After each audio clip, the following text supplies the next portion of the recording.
মাছটা প্রথমে আমি ভেজে নেব। তার জন্য দিয়ে দিলাম 1 চামচ হলুদ গুঁড়া, দিয়ে দিলাম 1 চামচ মরিচের গুঁড়া আর দিয়ে দিলাম হাফ চামচ লবণ।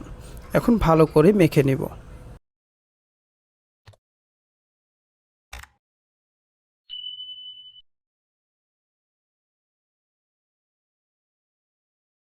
তারপর একটা কড়াইতে তেল দিয়ে দিলাম।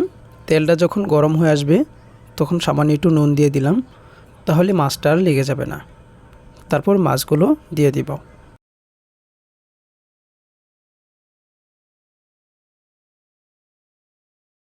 নিচের পাট ভাজা হয়ে গেছে, এখন উল্টিয়ে দিব।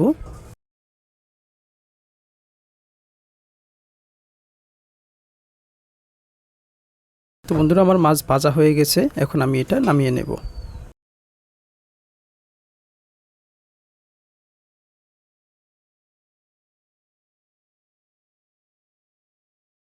তারপরে দিয়ে দিলাম 2 চামচ পেঁয়াজ বাটা, 1 চামচ আদা রসুন বাটা আর হাফ চামচেরও কম জিরা বাটা।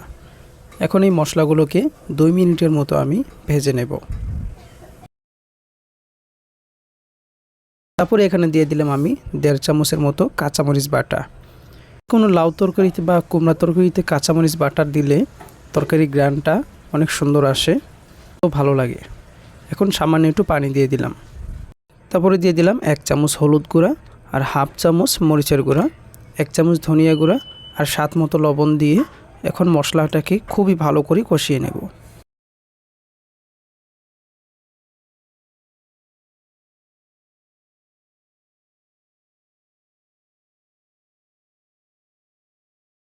তো বন্ধুরা, এই দেখুন আমার মশলা কষানো হয়ে গেছে। যখন দেখবেন এরকম তেল ছেড়ে দিয়েছে, তারপর আমি ধুয়ে রাখা কুমড়াগুলো দিয়ে দিব। কুমড়াগুলো দিয়ে মশলার সাথে খুবই ভালো করে আমি মিক্স করে নেব। মিক্স করা হয়ে আসলে সামান্য একটু পানি দিয়ে আমি এটাকে ঢেকে কষিয়ে নেব।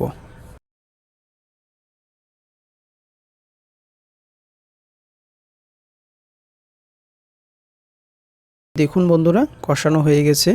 তো আমি এখন পরিমাণ মতো জল দিয়ে দিলাম। পর এটাকে আমি 10 থেকে 15 মিনিট রান্না করে নেব।